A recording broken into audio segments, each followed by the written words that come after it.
You are Locked On Bears, your daily Chicago Bears podcast.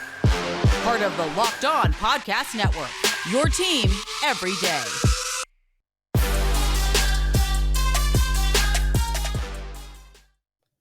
It doesn't count for much, but the New York Giants were a good reminder for Chicago Bears fans of how much worse it can be. This is Locked On Bears, and I'm your host, Lorin Cox. I'm an analyst for Pro Football Focus, and I'm here to bring you your daily, in-depth Chicago Bears news and analysis. You can follow me on Twitter at CoxSports1. You can follow the podcast on Twitter at Locked On Bears. You can like Locked On Bears on Facebook. Join the Locked On Bears Facebook group for even more Bears talk, and make sure that you're subscribed to that Locked On Bears YouTube channel to keep up with all of our video podcasts.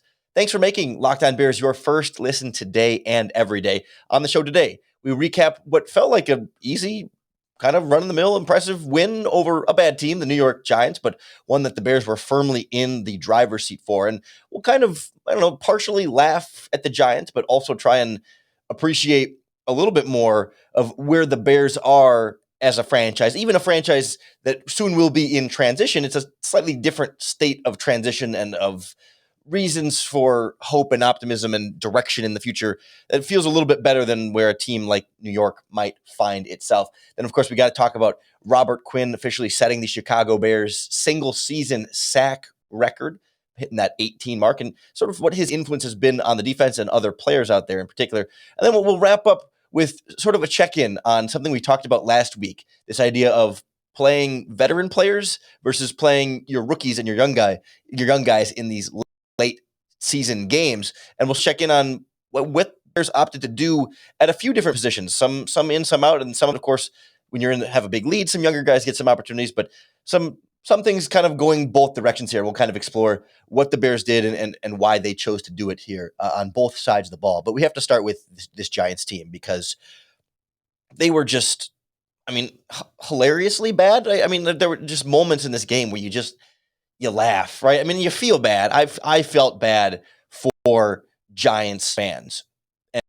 And I had plenty of Bears fans on Twitter that didn't have any sympathy for fans in my mentions. And I don't know, maybe I'm just too sympathetic because of course it's like, well, the Giants have had 2 Super Bowls in the last decade. No, it was more than a decade. 2009 was the first. So regardless, 2 Super Bowls in the last 20 years where, of course, Bears fans are saying, well, we've never put up with 40 years of not having Super Bowls. So how am I supposed to feel bad for the Giants? And yes, I do get it, but they've been bad for almost, quite a few of the other years, pretty much every other year except for the Super Bowl years, they have been bad in this decade, and they're not in a good place moving forward, right?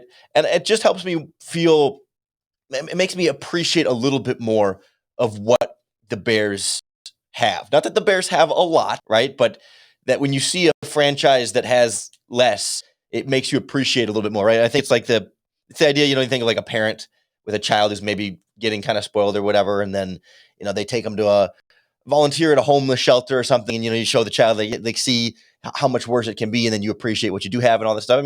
It felt like that kind of thing with the Giants. Like they had the lowest passing yards in a game in NFL history. Mike Glennon finished with -10 when you subtract the 6 from the passes that he did. And of course, if they counted interception yards, he'd be even more minus than that. It was a historically bad passing performance. And I think we all sort of remember that Mike Glennon feeling. Maybe it wasn't historically bad, but it was pretty damn close when he was a member of the Chicago Bears. And it's sort of like when you see Glennon as their option right now, it brings me back.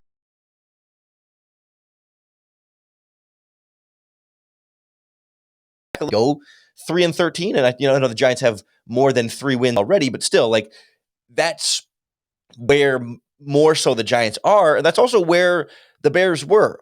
But the Bears are not there anymore. The Bears are not good. They're not in a great spot, but they're not the 3-13 scraping the bottom of the barrel, stumbling to a top 2 draft pick to take Mitch Trubisky bad, right? There is something a little bit more here that the Bears have. The Bears have a young quarterback that pretty much everyone is excited for in the future. The Bears have young players on both sides of the ball that are homegrown that you can feel pretty good about. And the Bears also have the sort of the promise of potentially expected to be a new head coach, maybe a new general manager. Whereas Giants fans right now, the report out of New York was that Joe Judge and Daniel Jones will be back.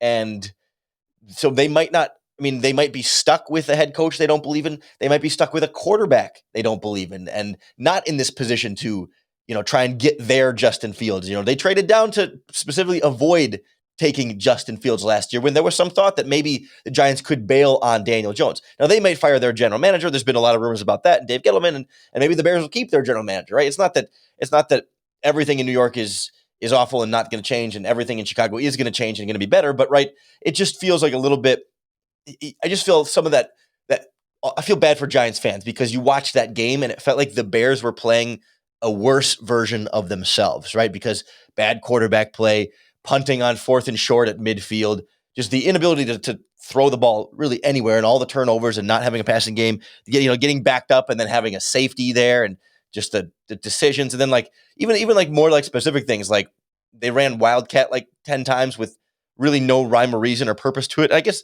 the Bears did a couple of that too, right? It's not like they're immune from it, but it felt like they did so many things that we've felt bad about the Bears doing over the years. Just no creativity, no adjustments to help their quarterback when their quarterback is struggling, bad offensive line not helping them, bad wide receivers. And some of it was injuries and COVID and other things for the Giants that I'm not trying to blame any one individual, but it's just it's rough. It's a rough team to watch for a Giants fan. And I do feel bad for them. And I think as a Bears fan, you watching that game should try and maybe appreciate a little bit more of what you do have. The state of this franchise is still one that has an arrow kind of pointing up. And I look at a team like the Giants, and at best, the arrow is kind of pointing sideways, if not pointing down. Like even the Jaguars have Trevor Lawrence and something they can sort of feel like they've got an option at quarterback that they are still excited to see how he might develop. And there's just something about what the Giants were going through in that game that was it was kind of sad for them. It was sad for Giants fans. And so if there's a Giants fan in your life, please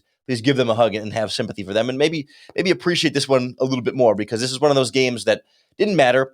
Two bad teams, not a whole lot of reason to watch, but the Bears played really well, and it was kind of fun to watch the Bears play really well, even if it's a bad team and a bad opponent. Like, we haven't had many of those games to watch on TV. So I hope you were able to savor it a little, because next Sunday will be last Sunday with Bears football on it for another 9 months, and by the time we get to February and March, we're all going to be kind of like, where can I get a little bit more of that, my little fix of Bears football? Where can you got any of the good stuff on the street? You're trying to buy some Bears football, something like that, because we certainly will miss it when it's gone, but it's hard sometimes to appreciate it while it's still here when you're beating up on a bad team and the game doesn't matter at all for the Bears. But that's sort of my plea for mercy to Giants fans who, by all means, are dealing with some tough times over there with their football team. But hey, we also need to celebrate a great performance by a lot of Bears players, including Robert Quinn, setting the single season sack record, and really, I think, setting the tone not only for this defense, but then for other young players around him at his position and across the front seven. We'll kind of reflect on what he's been able to do and his impact on the team, even beyond just the 18 sacks, next on Locked On Bears.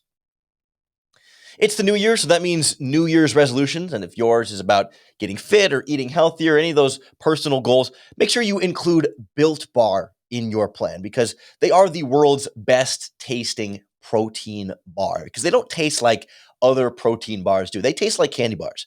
They're all covered in 100% real chocolate. They are soft, they're easy to chew, and they come in a bunch of great flavors. I've been enjoying their special holiday gingerbread Built Bars. I've got a box of in my cabinet, and oof, those are solid. It's like a subtle gingerbread. It's not over the top dominating, but it's just that nice sort of extra flavor. But of course, they're all sweet and delicious. But most importantly, low sugar, low calories, high fiber, and high protein. It truly is the nutrients of a protein bar with the taste of a candy bar. It's the perfect thing for whatever your goals are for the new year. So head on over to built.com and enter in our promo code LOCKED15, and you're going to get 15% off your next order. That's promo code LOCKED15, LOCKED15 for 15% off at built.com.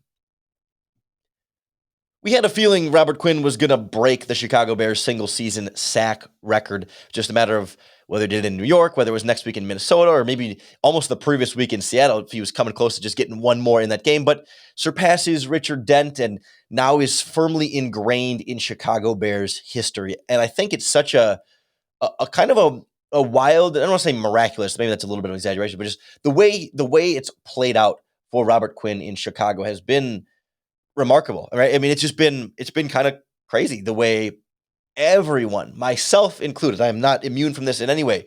Everyone was ready to get rid of Robert Quinn before this season started. After last season, no way, free agent bust, waste of money, collecting a paycheck, just totally derailing a lot of what the Chicago Bears, like they could have used that money to sign this player or that player and all that. It's just wasted being sunken into Robert Quinn because, he played 15 games, I think 13 starts is what he's listed at, and 2 sacks. And we're like, oh, geez, like what did the Bears get themselves into? He had just had 11 and a half the year before in Dallas. And all of a sudden, okay, they got suckered in a one-off strong year from a guy who had otherwise been kind of struggling. And, he's over 30 and on the decline. And God, what a waste. And they're going to have to cut him and eat a bunch of dead cap money or try and trade him and pass him off to another team. And it was a mess.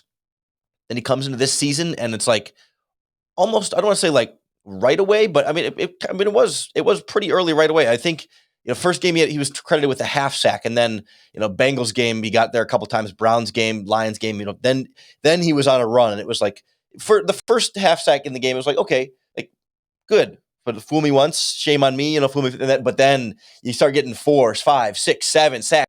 It's like, oh, this is something different and something better. And it just sort of just added up from there. I don't think the single season sack record conversation really became, true and legitimate really until that Ravens game where he goes down as 3.5 sacks on the stat sheet, but he was just, he was all over Tyler Huntley in that game. They were giving him a lot of trouble, and especially as he tried to escape the pocket. And then all of a sudden, now you have that one game boost of that much volume, and now it's a real discussion. And he has had a sack in now, let's see, 1, 2, 3, 4, 5, 6, 7 straight games. There's only been 2 games this season that he has played in and has not had a sack.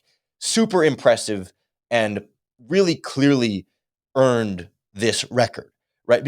Especially because he hasn't had Khalil Mack for so much of it. If Khalil Mack had been healthy, I'm not saying there would be an asterisk or anything like that. Like, of course, like it's really, really, really hard to get 18 sacks regardless of who your teammates are. So it's not that it would have necessarily taken anything away from Robert Quinn, but the fact that he's been able to do it so much without Khalil Mack brings it to another level. I think of like some of the great teammates that Richard Dent played with. I mean, I'm not taking anything away from it because 17.5 sacks is hard to do, but like it's so impressive for Quinn to be able to have done this the way he has, and especially also doing it without needing that 18th week. And really, he's only played in 15 games this season because he did miss one in there with, was it COVID or an injury? I don't remember specifically. So like he did it in 15 games. He didn't need that extra week, to get the asterisk of like, oh, well, he did it when the NFL added a game.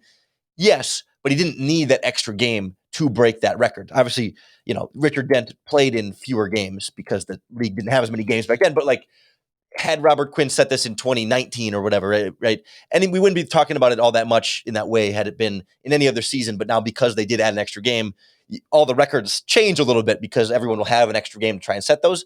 Robert Quinn didn't need it, and that's what's so impressive about it. I mean, everything about it, the turnaround and all that is really cool. And I think it's been cool to see then how that has rubbed off, reverberated onto other players on this Bears defense, but particularly Trevis Gipson.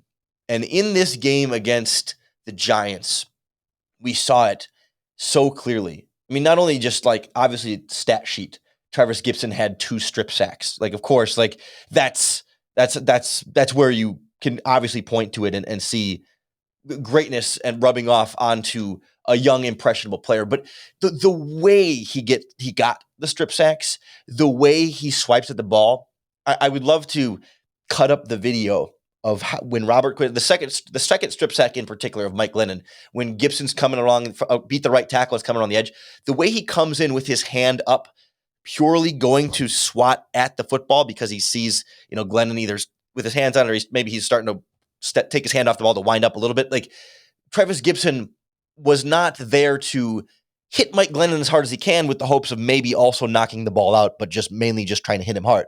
No, he reached out, and his first goal was fumble. His second goal was hit quarterback. And he did it in the way Robert Quinn has done it so many times this season. A lot of Robert Quinn's strip sacks have been the same way, where it's the hand at the ball first and then the body contact second. And I see it as such a clear, direct connection between veteran player teaching younger player certain technique or way to go about things. Like, yes, many players know to swipe at the ball, but it's just like the way it looked physically with your eyes watching the film, like watching the game replay from like behind. They showed it from behind Mike Glennon, and Gipson comes off the right side of the screen with the arm out just to hit the ball.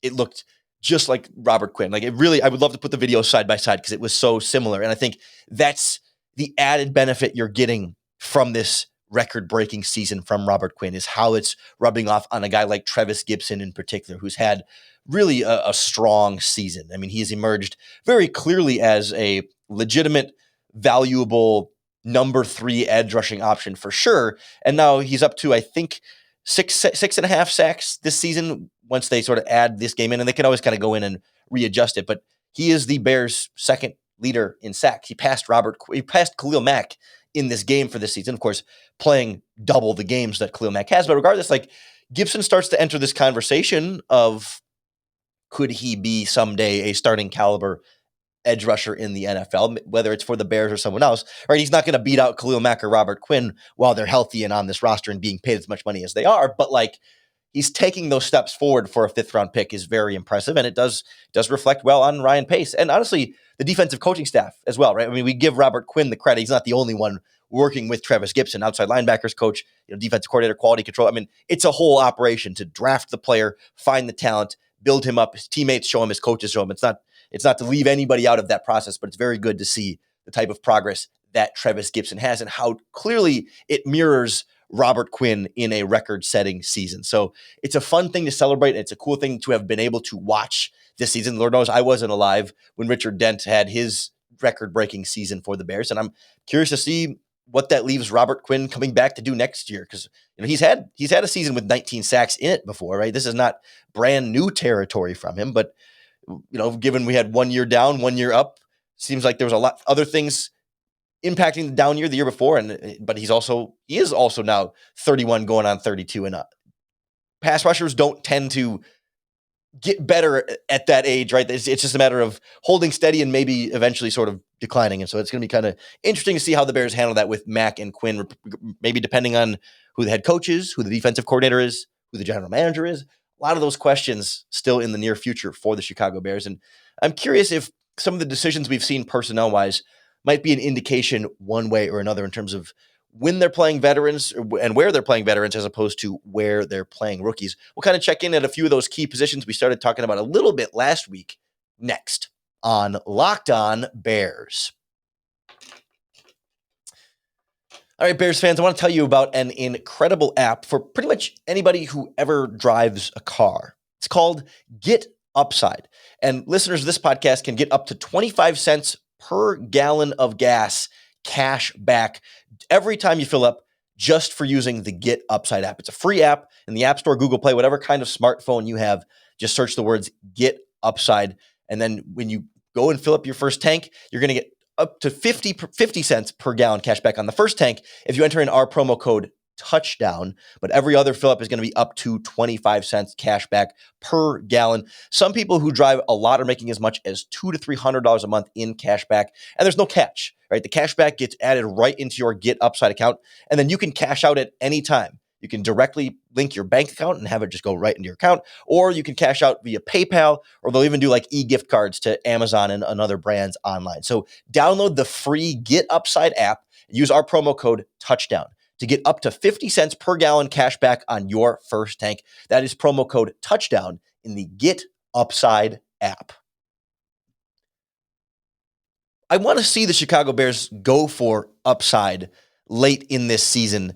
There doesn't seem to be a ton of reason to play veteran players in the place of healthy and available rookies or younger, even just younger players, second-year players, third-year players, young players who are still ascending and developing that need more playing time on the field to help them maybe get better and squeeze in as much as you can in the season, as opposed to a veteran who is already firmly established in the NFL, firmly established in the team, and doesn't need the experience to hone their craft. Certainly, they might have some motivation. And this is something we talked about a little bit last week, as sort of the pros and cons of playing some veteran players and not. That, they're also playing for their next contract, incentives in their current contract, a lot of different sort of personal goals and all those sorts of things that of course, they do want to play. They don't want to sit on the bench. They're competitors, they're athletes, and this is what they do for a living. But then it does seem like there's a lot of reason to play your young players, especially the ones that maybe haven't gotten as much playing time, but you don't play them because earlier the games mattered and you needed your best players absolutely on the field. Now you're not playing for anything meaningful anymore, so why not get your young players out? And that's why there's some frustration when the Bears go into this game and start Jason Peters at left tackle instead of the rookie Tevin Jenkins, who again returned to the bench.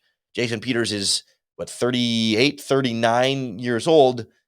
He's not like, what does he need to be on the field for, right? I mean, if I was Jason Peters, of course, he's a competitor, but I'm surprised I shouldn't be surprised that he wants to be on the field, but I would think him preserving his body to maybe also be able to play again next year would be a higher priority for him than being on the field for two of these games. But again, he's a competitor. He wants to play, right? He came to Chicago to play football, wants to play football, even for the game. So I don't blame him or whatever, but you would think, given how much of this season Tevin Jenkins has missed, that he would be in the starting lineup and getting as much playing time as he can, because he's already missed out on a lot of that potential playing time and development. At least in this game, they did return to Larry Borum as the starting right tackle over Germain Ifedi.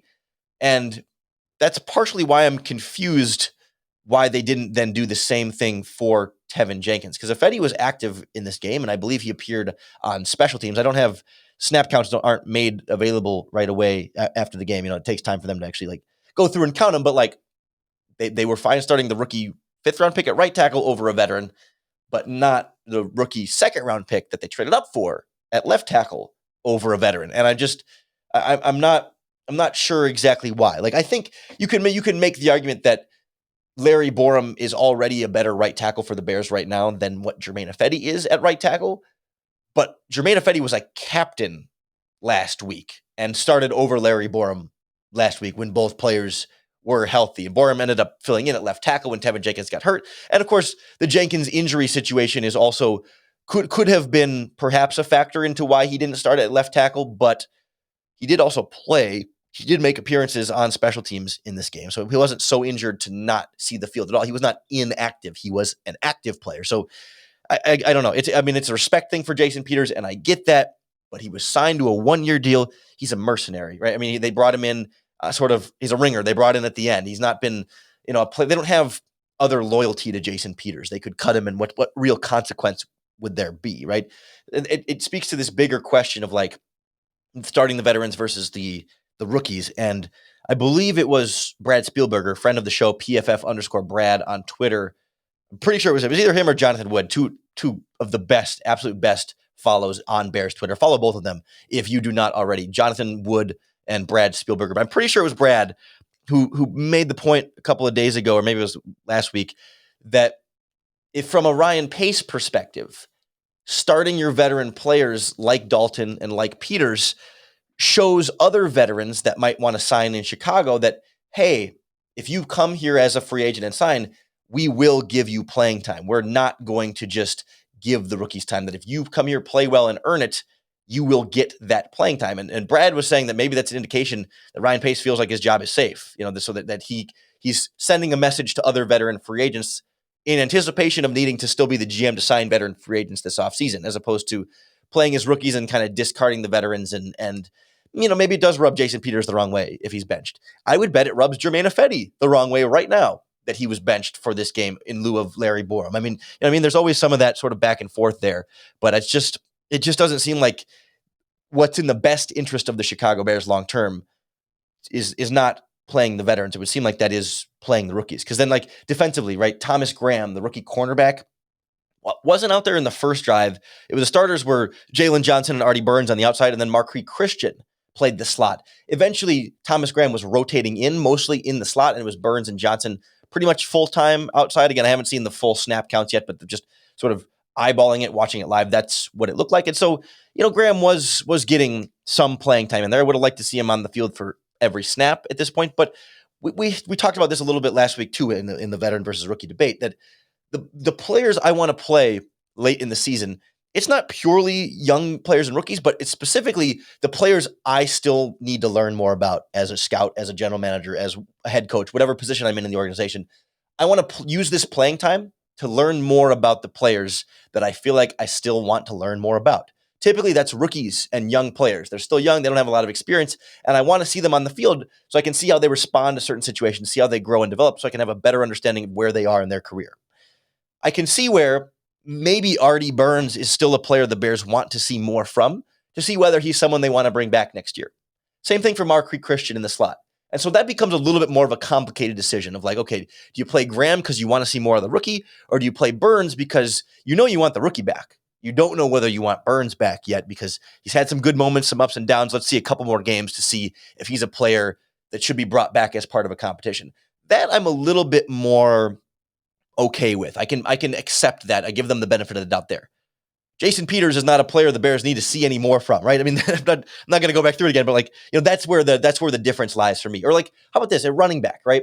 Do the Bears need to see more from Damian Williams? I think we kind of know what Damian Williams is. Not that he was taking a ton of playing time from Khalil Herbert, but if my choice is more Khalil Herbert or more Damian Williams, I would like every Damian Williams snap to go to Khalil Herbert, right? I'm not benching David Montgomery to play Khalil Herbert all of David Montgomery's snaps. No, I mean, he's your starting running back, and I mean, it's a little bit different when it's like a clearly better player in a position like that. You're not going to bench all your veterans and only play all of your rookies. Like Montgomery is what this offense runs on, and so I get that, but I don't know why Damian Williams is getting snaps over Khalil Herbert in pretty much any situation. Herbert had 2 carries, Williams had none, but we saw Williams out there on some other snaps in the passing game. Again, haven't seen the snap count there, but I just don't know what the value is in having him out there in this stage of the season. And then, in this game as it went on, because the Bears had a 3-touchdown lead or whatever, you saw some younger guys get more playing time. Sam Kamara at outside linebacker was getting in on there. Kyrus Tonga, more of that, please. If Jesper Horsted wasn't on the COVID list, I would have loved to see more of him involved in the offense.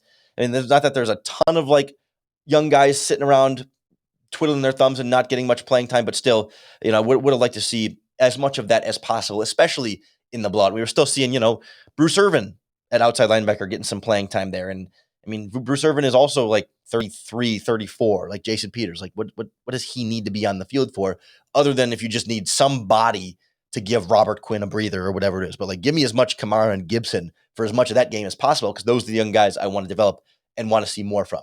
See if that changes at all next week against the Vikings. I'm sort of guessing not. I think the Bears will still sort of go with the players they think are the best, which are typically going to be the veterans there. I'd still like to see the rookies.